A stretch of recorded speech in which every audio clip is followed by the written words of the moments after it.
Moses Nderitu is with us in the studio. We were reminiscing about days gone by. Bays here and bays there. Bays traveling. You want me in trouble? No. So Moses, obviously Kenyans, the mentality. You were talking earlier on about going to other countries. You get on an elevator or escalator that's moving. People know, I don't know if you know that, people know if you're not walking on the escalator, ukokando, stand aside. You don't stand in the middle, you don't stand in the way of the people who are walking. People must be walking. And if you're standing there, they will let you know. People will let you know, get out of the way. This is the fast lane. How come we don't pay attention? You go to Rwanda here next door, this tiny little town as Jalango calls it. Nobody disobeys, from the border guys with helmets and adhering to the laws. Stop signs are stop signs. Zebra crossings are zebra crossings. With us, it's a free-for-all. It's a value system. Jeff, it's a value system. When we were kids, what were you taught? When you get to the road, we were taken to the road. Look right, look left. Look right again. Yeah, that was, you were taught. It was drilled into you. You actually understood it. Somewhere along the way, we've lost our value system. It's the same reason why a parent will buy an exam paper for their child. It's a value system. It's the same reason why majority of the people who actually hold driving licenses have never learned how to drive. They just bought them. So we've broken our value system, and to be able to change it, we must start actually by those small bits. We probably might say your generation is gone, man. So you're just surviving. Yeah. So it's to be able now to go back and say, what do we do? And for us, what are we doing now? We can't say that generation is gone. Starting January, the new driving curriculum is going to be taught. There's going to be theory. We are going to actually teach you courtesy. And you'll be tested for it. It's been a long time coming. There's been court cases. Some of the driving school operators have gone to court and tried to block it. But those things must come. The new smart driving license that has points is currently being piloted. Yeah. So that way, when you are arrested and you are a repeat offender, we deduct your points. You get to a certain threshold, you will go back to driving school. Okay? And maybe radically, we need to retest all drivers. Over a period. We can't say maybe over 5 years, everybody must be retested, so that we start putting those values on the of the things we want to see on the road back into, and bringing sanity back into the people. Because some of the things we see on our roads are completely and utterly insane.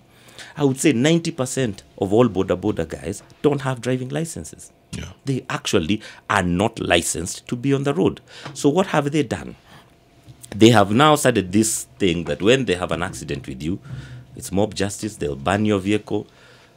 How do we deal with that? That's a breakdown in law and order, and that's a breakdown in society. We must actually start looking at those things and start saying there's nobody above law. So the same way I'm going to take action on the vehicle you showed me for NTSA is the same way action should be taken on a governor who kicks me off the Mombasa Road every single day in the morning because he's too busy to wait in line like everybody else. He needs to go. Yeah. Every single day there is a vehicle that drives on Mombasa Road and he pushes people off the road. So there must be one law for everybody. Not one law for Jeff and one for Moses and one for everybody else. It must be there. So everybody must follow the rules. And if you look at our traffic act, the only cars you're supposed to move out of the road for is ambulances or emergency vehicles, which is your fire trucks, ambulance, and the presidential motorcade. What about Sonkos? By law, you shouldn't. And yet, by law, everybody's by law, and yet they throw you off the road. They throw you off the road. So that creates impunity. Then everybody is angry. So we've got a society that's angry. But beyond that, we start looking at our road designs. I talked about a ring road. If you live in Umoja, how the hell are you supposed to cross the road? On this new road that we have built, where do you cross? When we did Thika Road, where were people of Githurai supposed to cross the road? North Airport Road, they walk on the road. Sometimes you ask yourself, is Stevie Wonder the one designing these roads? We are designing roads like everybody drives. Correct. We're assuming. Majority of the people using the roads are non-motorized. are actually pedestrians. And if you look at our statistics, the highest number of people who die as pedestrians. Now, no pedestrian has ever knocked another pedestrian. Okay? Yeah. Look at the barriers. Royal Media, thank you very much. You've helped us with a lot of the Mombasa Road barriers. But they're full of gaping holes. Drivers drive through them. Yes. Then you have to repair them. When you leave a gap, what do Kenyans start doing? They start Using it. dashing across the road. Truly, it's hard to say that we must have somebody to tell you don't jump over that wall on Wayakiwe carrying a sack of potatoes. And yet we do it. this is what Ken Jiru calls ushenzi. I agree. Ushenzi. By the way, I'm going to look for Ken tonight to be on the bench on JKL tonight. So much to talk about. I've always wondered on that great wall of Kino, how you climb it, sit on top of it, Jump over. wait. You can actually see yourself as an idiot, the only idiot, seated on the wall, waiting for vehicles to pass. Then you jump and cross. But Jalang, how many times have you seen drivers doing the exact same thing on Uhuru Highway? They climb the ex-Kidero grass onto the other side, Yeah. and they do the same And thing. happily, yeah? And happily. I've got- And you who's actually telling him what are you doing, you're the one who actually ends up looking ridiculous because he's got out of the traffic or the jam and he's gone. Take this junction here, Yaya Center. You can spend half an hour there. Why? Because nobody has the courtesy to give the other person. We've way. lost that. We've lost that. Yeah, we are waiting for NTSA or traffic police to come to be able to sort us out. sort us out. When you all gridlocked now. Or the newspaper guy. Yeah. He now takes it on himself to now help you people. Even the cows walk in single file. Wow. And we don't. We don't. There's something wrong with our software, Moses. That's exactly what. Something really deeply wrong with our software. Bottom line, in this Christmas season, as we go to the top of the hour, Moses, what do you tell people out there, other than the obvious, don't drink and drive, what do you tell people out there? Because people are going to die. More people are going to die in Changwan, in Salga, on the Webuye Kitale Road. They're going to die. I think the first thing is we just must exercise some courtesy. Some simple courtesy. It costs nothing to be courteous on the road. You will get there. You may get there 20 minutes late, but you will get there. You would rather ask the people, the families of those who have lost their lives. Would they have preferred these guys come a day later or they arrive as they did? So that's the first thing. The second thing is a lot of people are going to be using roads that they are not used to. Okay, you've not been to Ebuya in a long time. So you've never driven there. So you must actually take a bit more care. I would rather you drive in the day, especially on roads that you're not familiar with. Issues of, as you rightfully were saying, repair your car. Because some small things. We are always hearing, the tire burst or, the tire came off. Those things is actually an issue of maintenance. And then on top of that, I'll also ask my colleagues at NTSA and our partners in the police to actually be more vigilant and to actually just move towards saving lives as opposed to trying to, punish people or,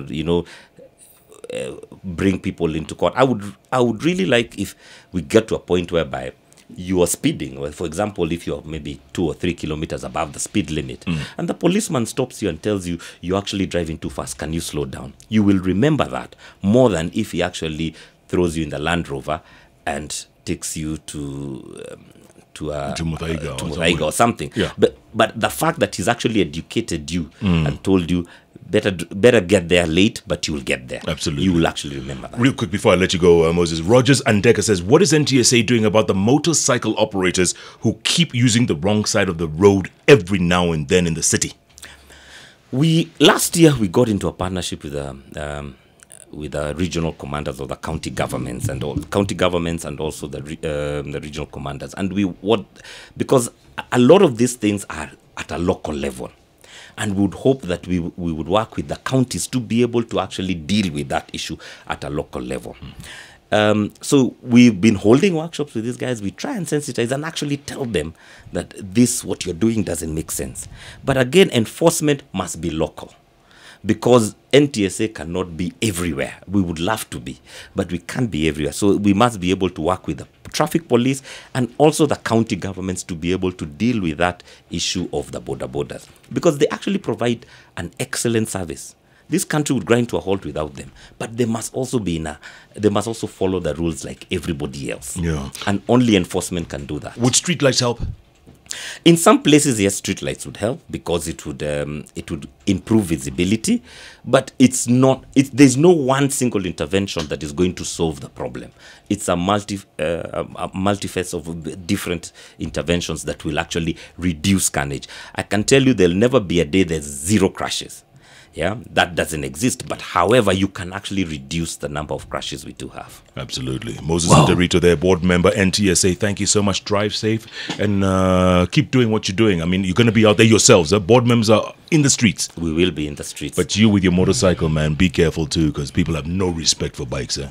Zero. Asante, Jeff. Moses Nderitu, they're live. This is what we call Candid interviews with decision makers. You're now rocking with the best, man. It's the Hot Breakfast with Jeff and Jalango.